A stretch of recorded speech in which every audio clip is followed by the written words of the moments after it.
जय हिंद। आज हम लोग जूरिस्प्रूडेंस के अंतर्गत legal rights and duties related MCQ देखेंगे। यानी विधि शास्त्र के अंतर्गत वैधानिक अधिकार और कर्तव्य से संबंधित मल्टीपल चॉइस क्वेश्चन यहाँ पे हम लोग देखेंगे। तो देखते हैं वन बाय वन। पहला है विधिक अधिकार का हित। ऑप्शन है विधि द्वारा मान्यता प्राप्त होता है, विधि द्वारा संरक्षित होता है। उपरोक्त क और ख दोनों सही है, उपयुक्त में से कोई नहीं। तो इसका आंसर हो जाएगा ग, यानी कि क और ख दोनों सही है। विधि द्वारा मान्यता प्राप्त होता है और विधि द्वारा संरक्षित होता है। विधिक अधिकार का हित जो होता है विधि द्वारा मान्यता प्राप्त होता है और विधि द्वारा संरक्षित भी होता है। अगला हम लोग क्वेश्चन देखते हैं। निम्नलिखित में से क्या विधिक अधिकार का सिद्धांत है? ऑप्शन है रियायत या छूट का सिद्धांत, कल्पना का सिद्धांत, हित का सिद्धांत, ब्रैकेट का सिद्धांत।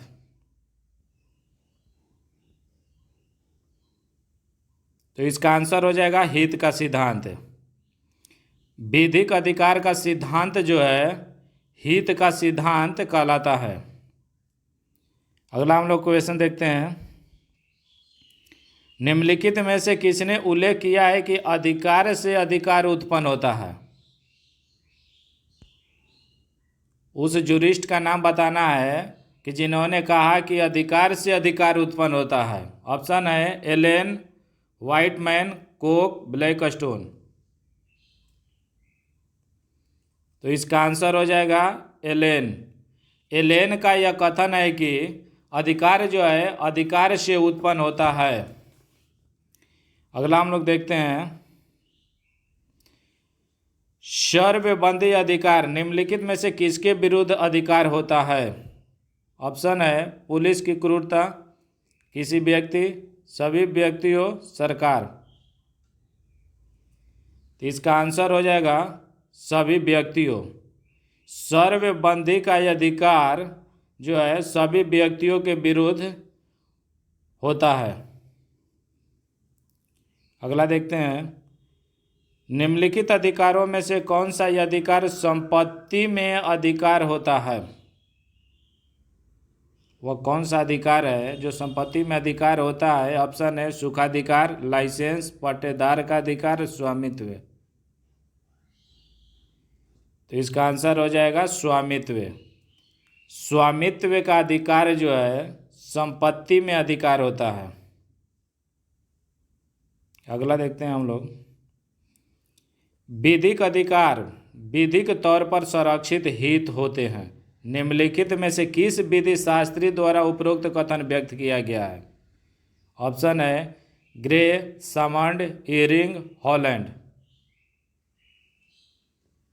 तो इसका आंसर हो जाएगा इयरिंग।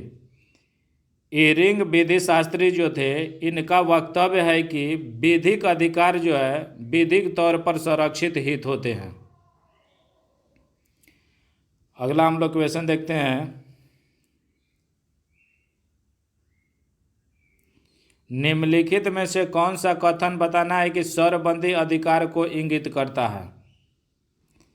ऑप्शन है खेत के किराएदार से किराया प्राप्त करने का अधिकार, खेत के शांतिपूर्ण उपभोग का अधिकार, संविदा भंग के लिए क्षतिपूर्ति पाने का अधिकार, मकान मालिक का पुनः प्रवेश का अधिकार। तो इसका आंसर हो जाएगा कि खेत के शांतिपूर्ण उपभोग करने का जो अधिकार है वो शर्वबंदी अधिकार के अंतर्गत आता है।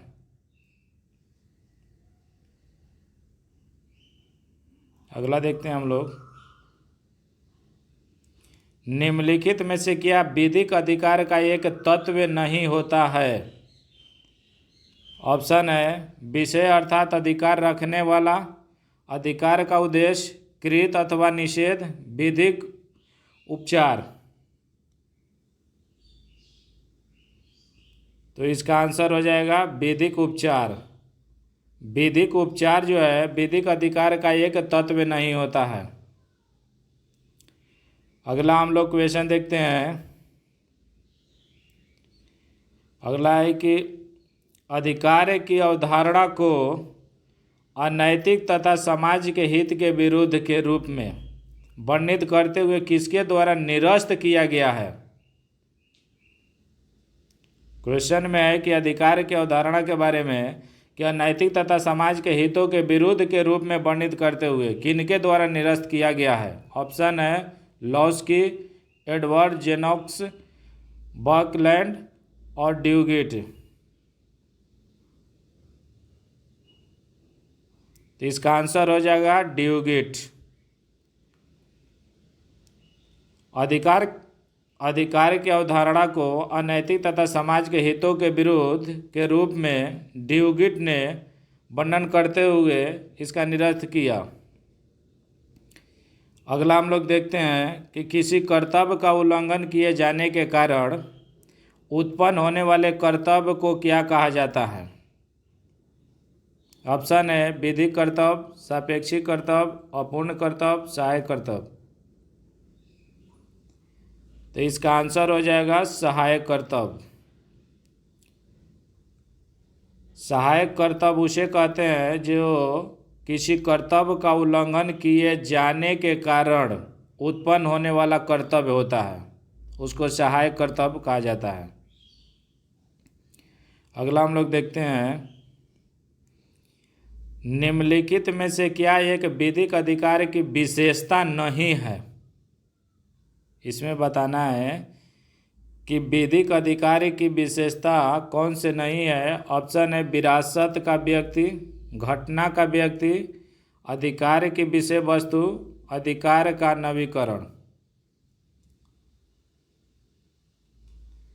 तो इसका आंसर हो जाएगा अधिकार का नवीकरण।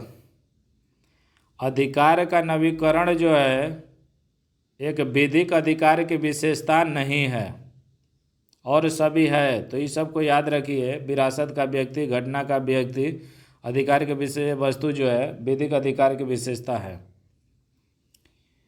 अगला हम लोग देखते हैं यह किसका कथन है कि विधिक अधिकार किसी दूसरे अथवा दूसरे के कृत्यों अथवा निषेध से दूर रहने की क्षमता अथवा अधिकार होता है। ऑप्शन है हॉलैंड, ऑस्टिन, एलेन, सामंड। तो इसका आंसर हो जाएगा हॉलैंड।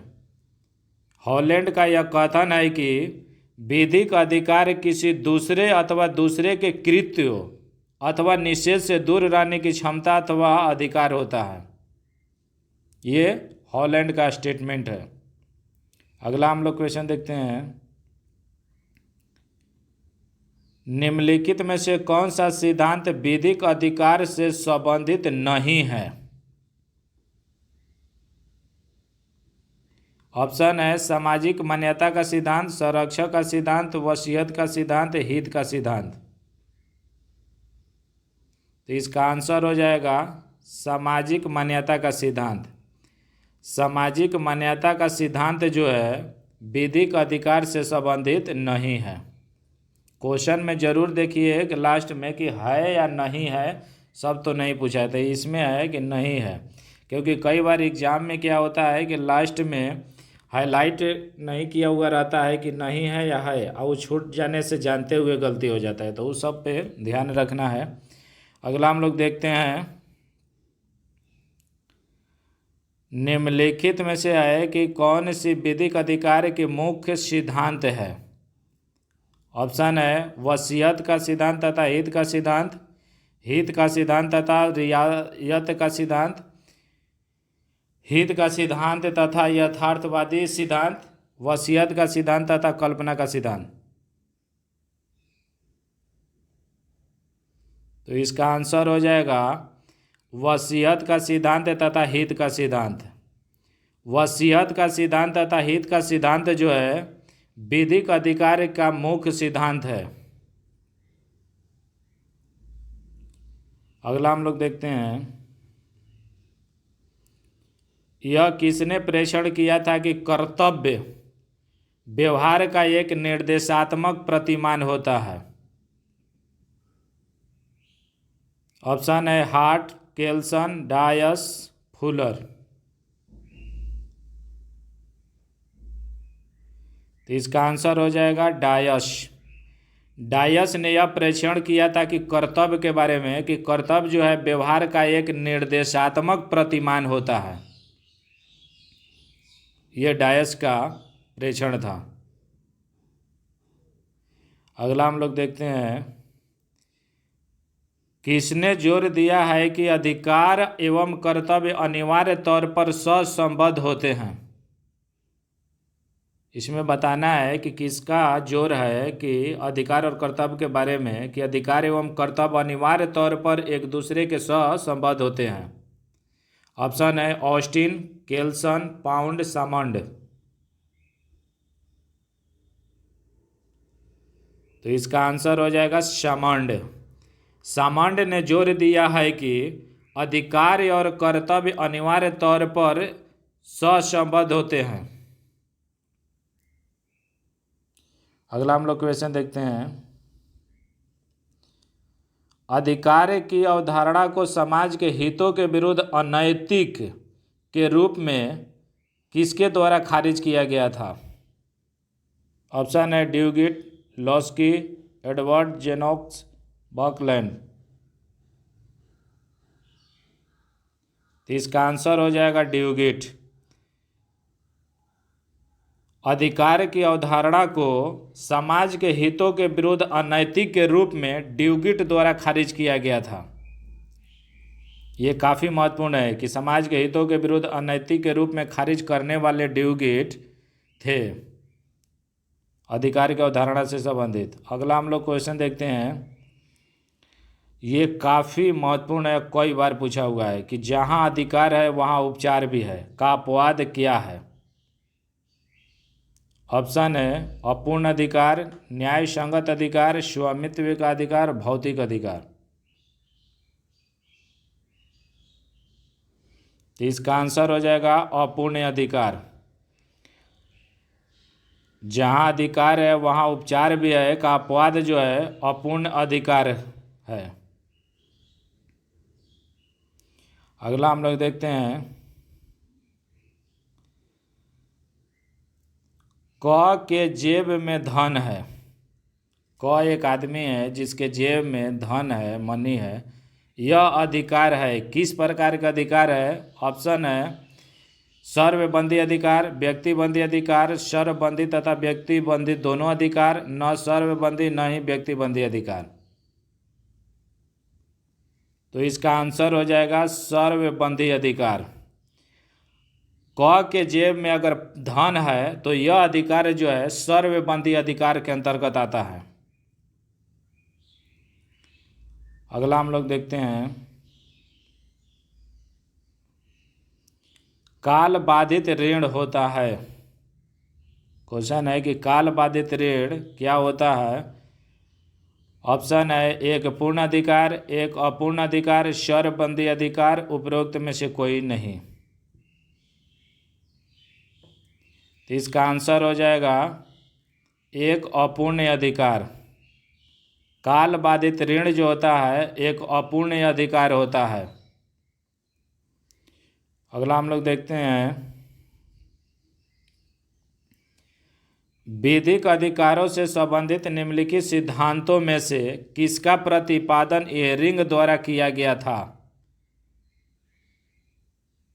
इसमें बताना है कि इयरिंग द्वारा जो विधिक अधिकारों से संबंधित है कौन से सिद्धांत प्रतिपादन किया गया था। ऑप्शन है इच्छा का सिद्धांत, रियायत का सिद्धांत, यथार्थवादी सिद्धांत, हित का सिद्धांत।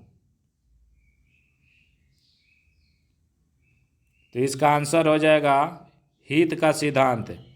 हित का जो सिद्धांत है इयरिंग द्वारा प्रतिपादित किया गया है, जो विधिक अधिकारों से संबंधित सिद्धांत है। अगला हम लोग देखते हैं,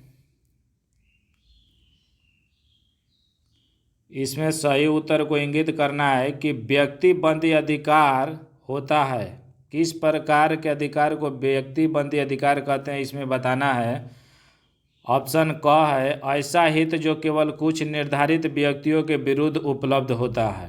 ख में है किसी व्यक्ति का ऐसा हित जो कुछ निर्धारित अथवा अनिर्धारित व्यक्तियों के विरुद्ध उपलब्ध होता है। ग में है किसी निर्धारित व्यक्ति का ऐसा हित जो व्यापक हितों के विरुद्ध उपलब्ध होता है। और घ में है किसी निर्धारित व्यक्ति का ऐसा हित जो किसी अनिर्धारित व्यक्ति के विरुद्ध उपलब्ध होता है। तो इसका आंसर जो हो जाएगा क हो जाएगा। व्यक्तिबंदी अधिकार जो होता है ऐसा हित जो केवल कुछ निर्धारित व्यक्तियों के विरुद्ध उपलब्ध होता है। यानी ऐसा हित जो कुछ निर्धारित व्यक्तियों के विरुद्ध उपलब्ध हो रहा है उसको व्यक्तिबंदी अधिकार कहा जाता है। अगला हम लोग देखते हैं 4 न्यायिक सहसंबंधी अधिकारों का विश्लेषण किसके द्वारा किया गया था। ऑप्शन है रॉस्को पाउंड, रेडिन, होफील्ड, कोक्यूरेक। तो इसका आंसर हो जाएगा होफील्ड। 4 न्यायिक सहसंबंधी अधिकारों का विश्लेषण जो है होफील्ड द्वारा किया गया था। अगला हम लोग देखते हैं इसमें बताना है कि निम्नलिखित में से किसके अंतर्गत सही सहसंबंधियों का उल्लेख नहीं किया गया है।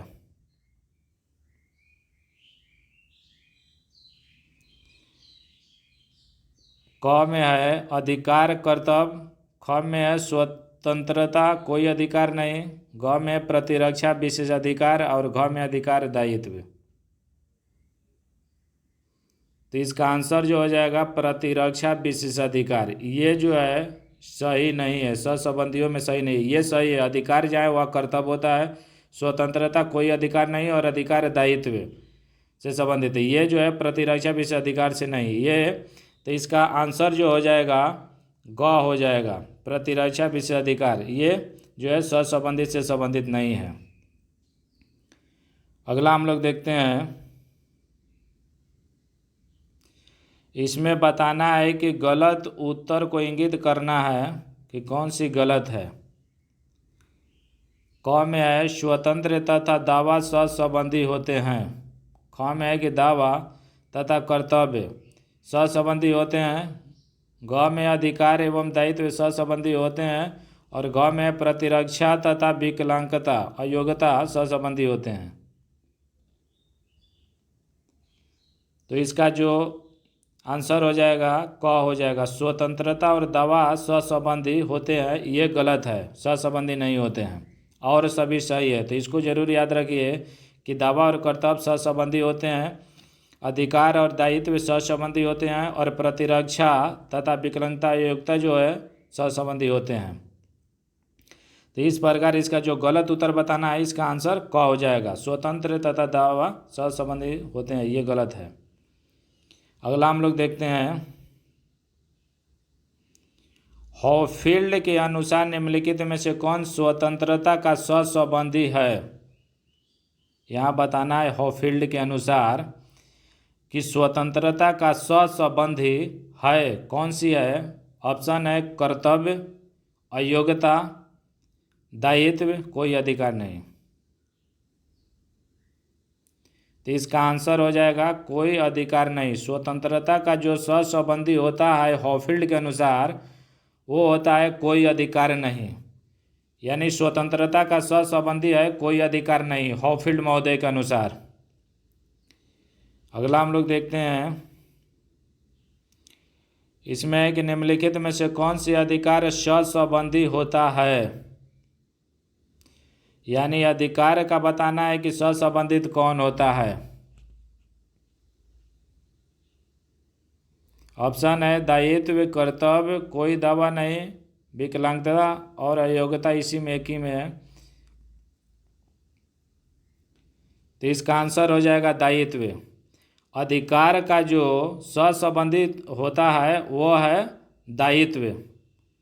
दायित्व और अधिकार एक दूसरे के सहसंबंधी होते हैं। अगला हम लोग देखते हैं इसमें सूची दिया गया है, इसके अनुसार यहाँ कूट का प्रयोग करना है। तो इसमें हम लोग मैच करते हैं, ये मैचिंग करने वाला है। तो इसको देखते हैं कि इसमें सूची 1 में जो है दिया है विशेषाधिकार, कर्तव्य, अधिकार, संपूर्ण कर्तव्य की योग्यता, और सूची 2 में है एक व्यक्ति के दावे को संतुष्टि प्रदान करता है और दूसरे के दावे से स्वतंत्र, तीसरा है किसी अन्य पर कोई सुधारात्मक दावा नहीं होता, और चौथा है कि विधिक संबंध को परिवर्तित करने की एक व्यक्ति।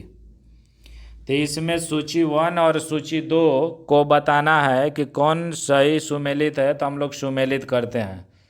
तो जो विशेषाधिकार जो है, विशेषाधिकार का जो संबंध होता है वो दूसरे के दावे से स्वतंत्र, ये सूची एक दूसरे से सही है। कर्तव्य का जो है, कर्तव्य जो होता है एक व्यक्ति के दावे को संतुष्टि प्रदान करता है, यानी कि कर्तव्य का है कि एक व्यक्ति के दावे को संतुष्टि प्रदान करता है। और अधिकार जो है, अधिकार आता है कि 4 हो जाएगा इसका, विधिक संबंध को परिवर्तित करने की एक व्यक्ति, ये इसे मैच है। और घ में है कि संपूर्ण कर्तव्य की योग्यता जो है ये आएगा। तीसरा जो शेष बचा है कि किसी अन्य पर कोई सुधारात्मक दावा नहीं होता। तो इस प्रकार इसका जो कूट का देखिएगा आंसर, तो कूट का आंसर ख हो जाएगा, यानी क का 2, ख का 1, ग का 4 और घ का 3। इसको स्क्रीनशॉट करके याद कर सकते हैं। अगला हम लोग क्वेश्चन देखते हैं। अगला भी सूची का ही है, सूची से संबंधित सूची 1 और सूची 2।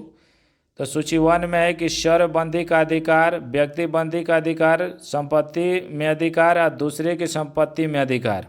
सूची 2 में है ख्याति का अधिकार, मार्ग का अधिकार, स्वामित्व का अधिकार और विवाह का अधिकार।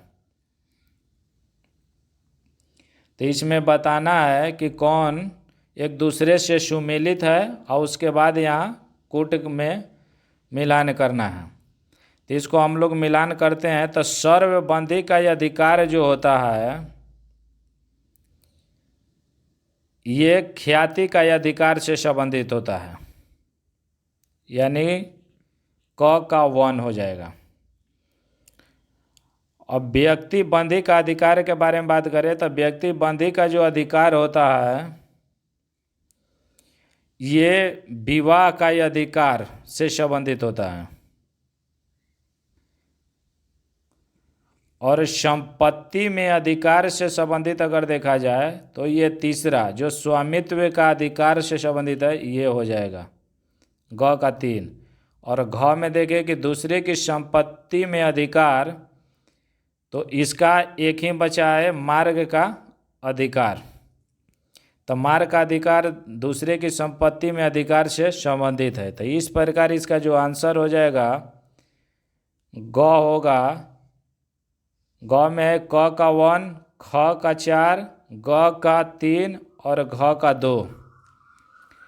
तो इस प्रकार इसका आंसर हो जाएगा ग। और हम लोग अगला देखते हैं। अगला सूची से संबंधित है, सूची 1 और सूची 2 में इसमें दिया गया पहला में कि अधिकार का प्रकार और दूसरे में है दृष्टांत। तो अधिकार के प्रकार और दृष्टांत से संबंधित देखेंगे यहाँ पे। तो इसमें अगर हम लोग मैच करें तो अधिकार का प्रकार में जो दूसरे की संपत्ति में अधिकार जो होता है, दूसरे की संपत्ति में अधिकार, दूसरे की संपत्ति में अधिकार जो है ऋण भार का अधिकार, इसका जो आंसर हो जाएगा डी हो जाएगा। अगर यहाँ से देखा जाए तो डी आंसर हो जाएगा ये, क का 3, ख का 1, ग का 4 और घ का जो है 2। तो इस प्रकार दूसरे की संपत्ति में अधिकार जो है ऋण भार का अधिकार हो जाएगा। और शर्तबंदी का अधिकार जो है एक ख्याति का अधिकार से संबंधित हो जाएगा, दृष्टांत। और अपूर्ण अधिकार जो है ये समय सीमा से परे ऋण से संबंधित है। और निजी अधिकार जो है ये हो जाएगा निर्वाहिका का अधिकार। 2 इसका सही हो जाएगा। तो इस प्रकार इसका घ करेक्ट आंसर हो जाएगा। क का 3, ख का 1, ग का 4 और घ का 2। अगला हम लोग देखते हैं। आगे यहाँ क्वेश्चन समाप्त होता है। अब हम लोग मिलते हैं फिर अगले वीडियो में मिलेंगे, जो स्वामित्व एवं कब्जा जूरिस्प्रूडेंस के अंतर्गत ऑनरशिप और पोजीशन से संबंधित जो एमसीक्यू है उससे संबंधित हम लोग देखेंगे। तो फिर मिलते हैं अगले वीडियो में। Thank you.